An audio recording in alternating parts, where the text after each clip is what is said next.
curious about Korean cultural heritage? If you are a fan of Korean culture and history, listen up.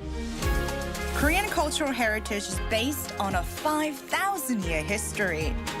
The whole country is like a massive museum because it possesses such diverse cultural properties. Let's not wait any longer and take a look. First, for beginners. For those who are not familiar with Korea, let's start with the world-famous list. You can see how Korea's beautiful traditional patterns and historical features have been preserved. And don't forget to experience Korea's intangible cultural heritage. From Gangang-sul래 to Talchum, there's just so many exciting cultural heritages to experience. These are for intermediate level tourists who have already visited Korea and its famous attractions. You might even be standing in a World Heritage Site right now. How about searching for intangible cultural heritage that you can experience? 한소리, 제주 해녀 diving, 김장. Make some unforgettable memories while having fun. Last but not least, the advanced level. It's the memory of the World Register. Korea possesses an extensive documentary heritage. Korea is serious about documentation and preservation. A tour of Korean cultural heritage will become a legacy of your own. Why not make your own Korean cultural heritage travel itinerary?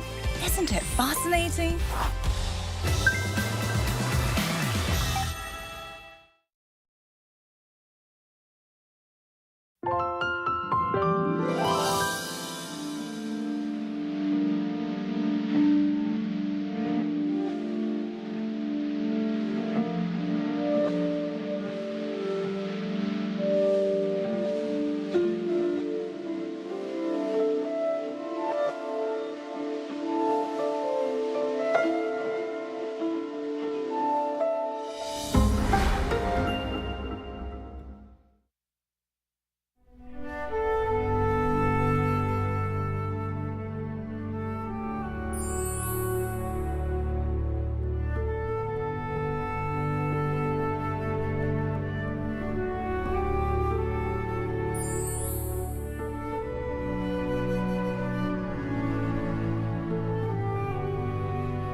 Held its first debate over the weekend. The economy is expected to expand 2.5% this year. Boosting Korea's ties with its global partners on the sidelines of the status UN summit. A massive drone attack on Ukraine overnight on Monday and Tuesday.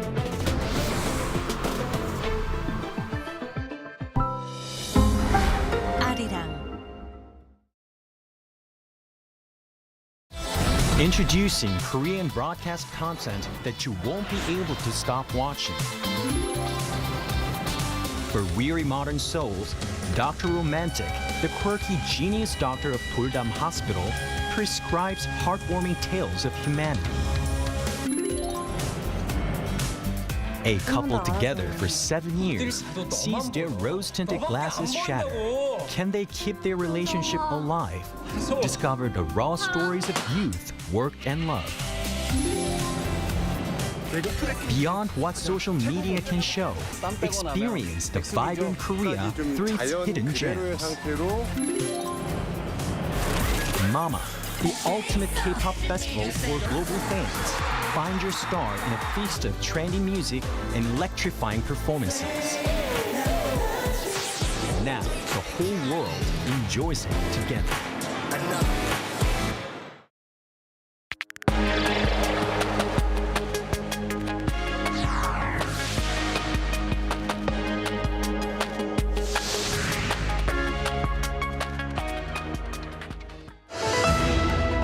Samsung Electronics unionized workers have voted to approve a tentative wage deal, averting a strike that threatened to damage the broader Korean economy.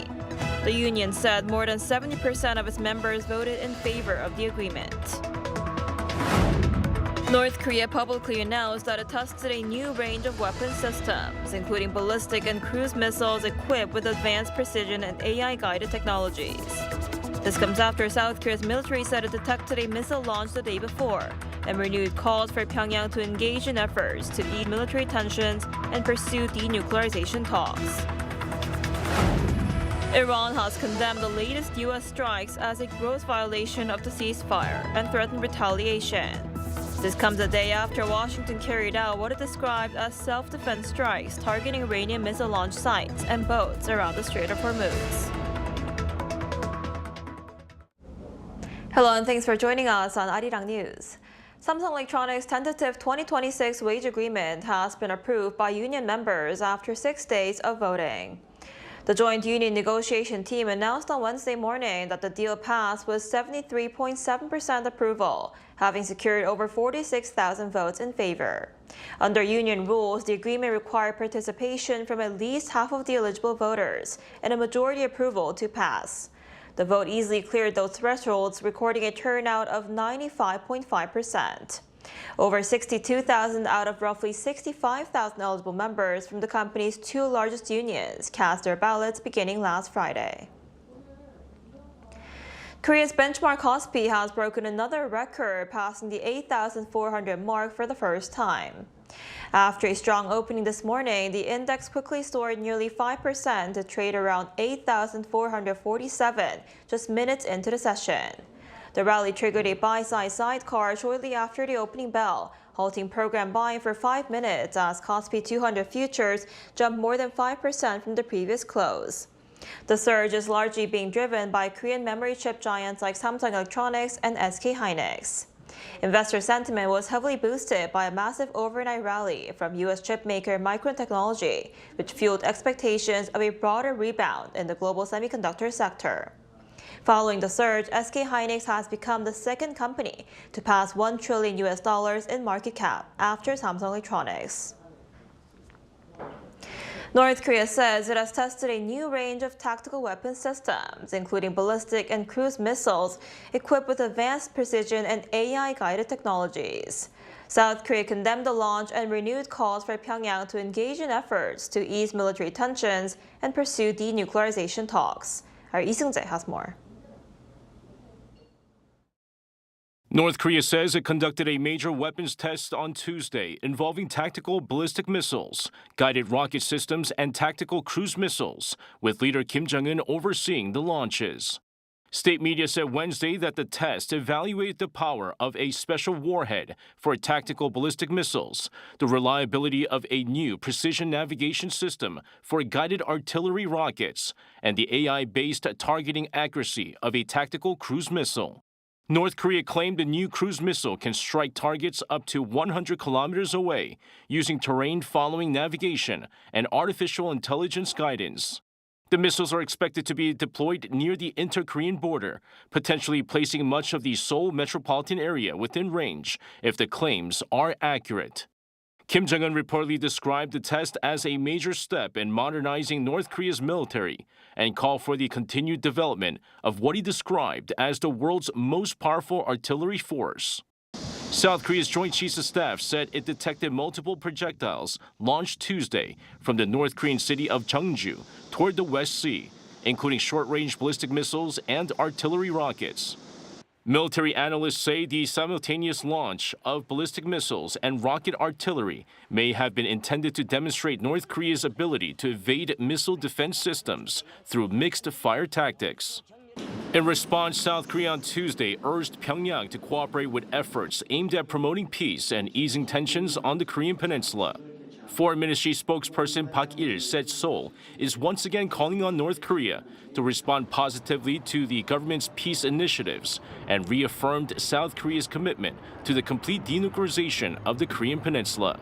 Some observers believe the latest launch may also have been intended as a response to South Korea's recently announced plan to pursue a nuclear-powered submarine program. 이승재, Arirang News. And Korea has unveiled a much-anticipated plan to develop its own nuclear-powered submarines as President Lee Jae-myung held the first meeting of the Future Defense Strategy Committee on Tuesday. Our Oh Soo-young has the details. Korea has set out its first ever plan to develop conventionally armed nuclear-powered submarines, pledging close communication with the United States and strict compliance to non-proliferation rules. The Defense Ministry unveiled a roadmap Tuesday, naming it the Changbogo N project, a nod to Korea's first naval submarine, the ROKS Changbogo, with the N standing for next generation, nuclear-powered, and new advanced technologies. This comes as North Korea continues to grow submarine-launched nuclear missile threats. Seoul's goal is to launch the first vessel in the mid-2030s, with deployment expected after the late 2030s. The submarine would use low-enriched uranium reactors designed for long-cycle operation to minimize fuel replacement. Development will be local, with Seoul seeking independent maintenance and sustainment capabilities. The program will manage the submarine's full life cycle, from design and construction to operation, fuel management, and decommissioning. The ministry also laid out 3 non-proliferation commitments, stating Korea will neither possess nor develop nuclear weapons in any form. Seoul also pledged to coordinate closely with Washington on securing and managing low-enriched uranium while fulfilling its non-proliferation obligations. Korea will in fact establish a safeguard system with the International Atomic Energy Agency, especially for nuclear-powered submarines. The announcement follows moves by Seoul and Washington to implement security commitments agreed by Presidents Lee Jae-myung and Donald Trump and outlined in a joint fact sheet last year, including U.S. cooperation on Korea's nuclear-powered submarines initiative and Seoul's push for civil uranium enrichment and spent fuel reprocessing rights.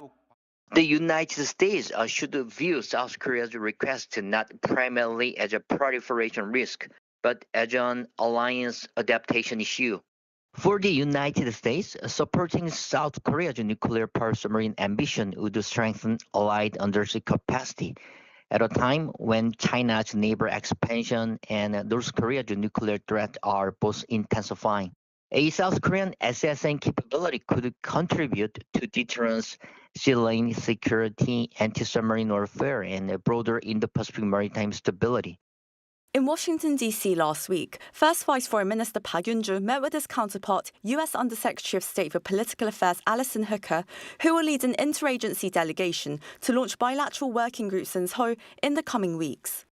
On Tuesday, President Lee said nuclear-powered submarines built on the foundation of a firm alliance with the U.S. symbolize Korea's determination to take responsibility for peace and security on the Korean peninsula. Oh Soo-young, Arirang News.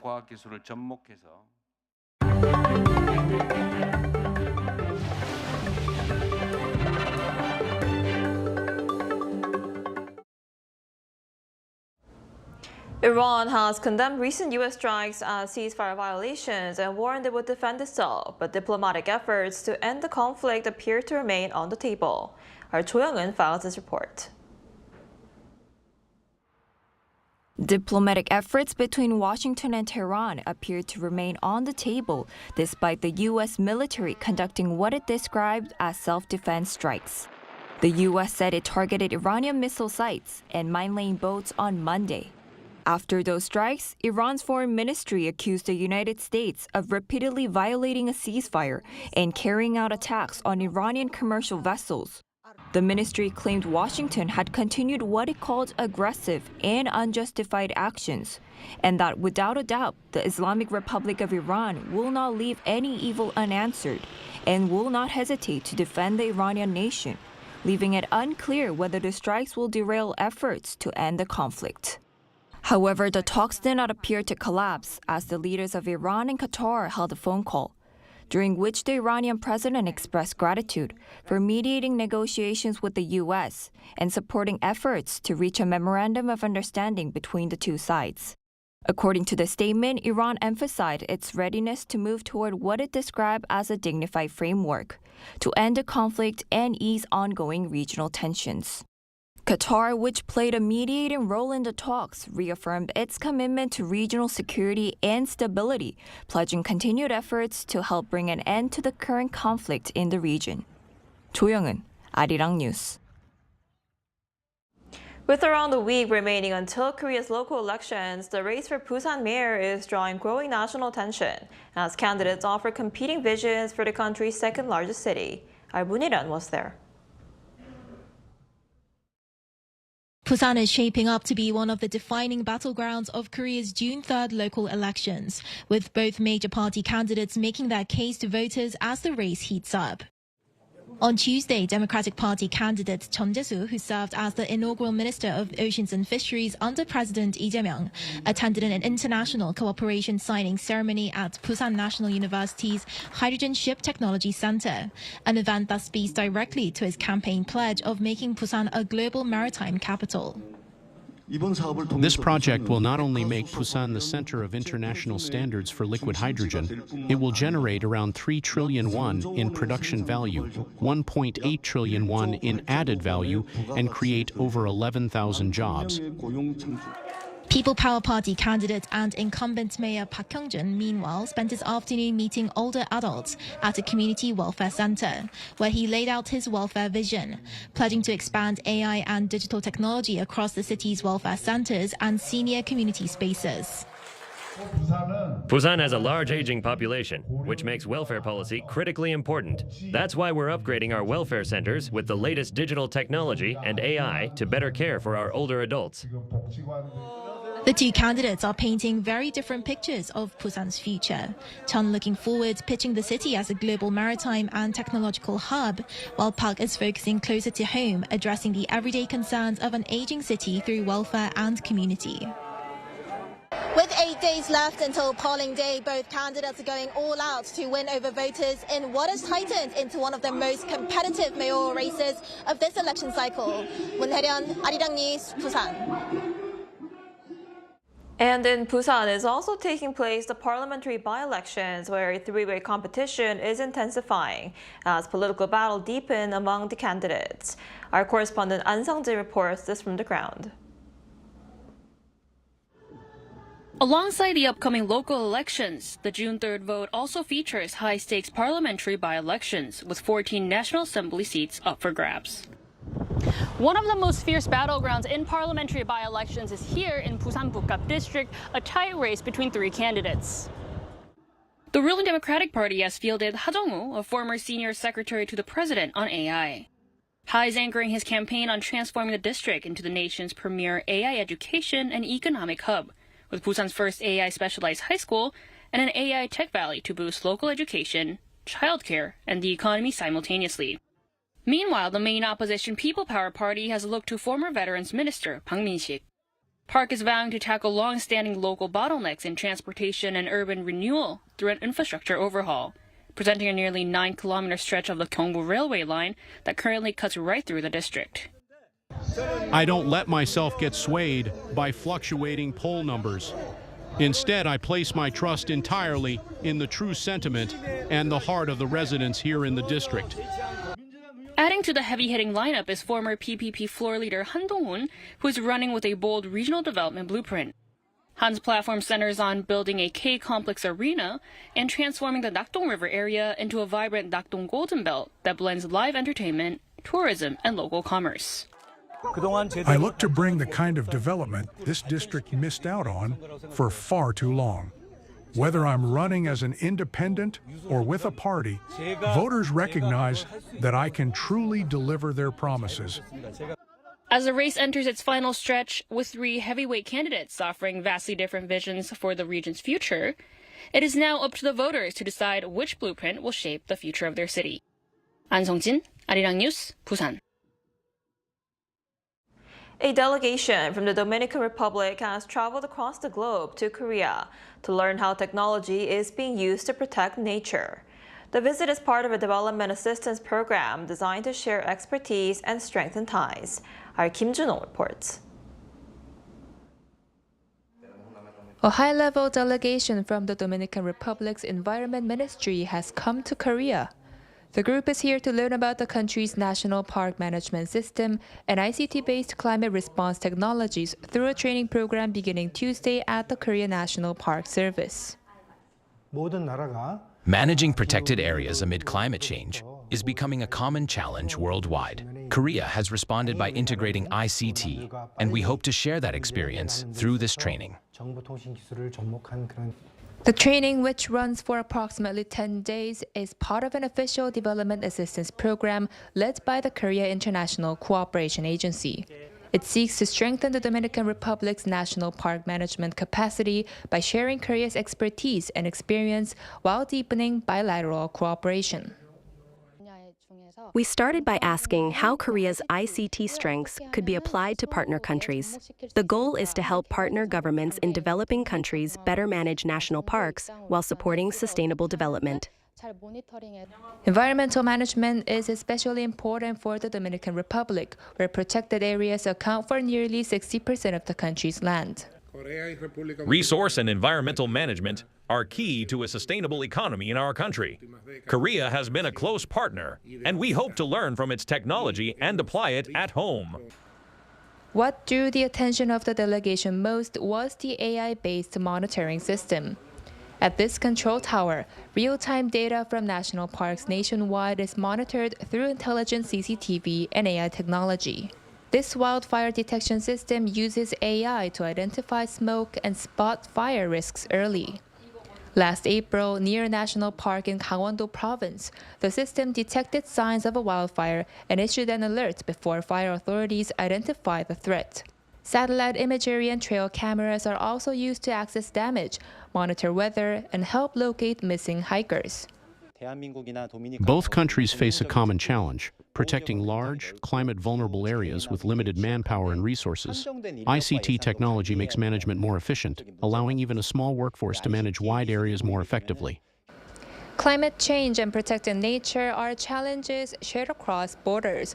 Korea's data-driven method for managing nature is positioning itself as a new model for global development cooperation. Kim Junong, Arirang News, Wonju.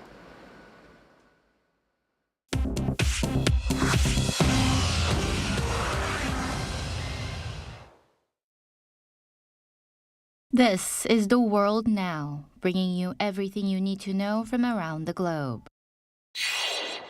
In Belgium, a train struck a school minibus at a level crossing on Tuesday, killing 4 people, including 2 special needs pupils. The driver and a chaperone for the students also died. 5 other children were seriously injured. The crash in the town of Buk-gap happened despite the crossing barriers being down. It is not yet clear how the minibus entered the path of the train. The train was traveling at an estimated 120 kilometers per hour.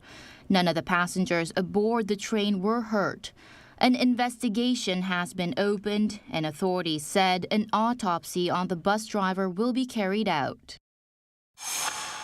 U.S. memory chip maker Micron Technology joined the $1 trillion market cap club on Tuesday after shares jumped 19% to close at a record high. The surge came as brokerage UBS more than tripled its price target on the stock to $1,625. Micron is one of only 3 companies globally that can make high-bandwidth memory chips at scale, alongside South Korea's Samsung and SK Hynix. Its entire 2026 supply of those chips is already sold out, suggesting demand is outpacing capacity. Micron is now the 11th largest U.S. public company after its stock hit 28 record highs in 2026, while shares have risen more than 8-fold in the past 12 months. NASA on Tuesday unveiled the next steps in its plan to build a permanent base on the moon's south pole by 2032, awarding contracts to Blue Origin, Intuitive Machines, and Astrobotic to build robotic landers, hopping drones, and surface vehicles. The agency wants to send 25 robotic launches to the moon by 2029 before humans arrive. A nuclear and solar-powered base would allow the U.S. to conduct scientific experiments, mine resources, and support future missions to Mars. However, experts warn NASA's timeline is unrealistic, as SpaceX's Starship, the key spacecraft needed to land humans on the moon, has faced repeated setbacks. Nearly 90 drones crashed into Sydney Harbour on Monday evening after a technical malfunction during a drone show. The drones plunged into the water near crowds of spectators at the annual Vivid Sydney Festival. The UK company behind the show blamed an unforeseen change in the radio frequency after takeoff that triggered the drone's emergency landing procedures. No injuries were reported. Organizers have cancelled several upcoming shows pending a full safety assessment. Chu Ji-hyun, Arirang News.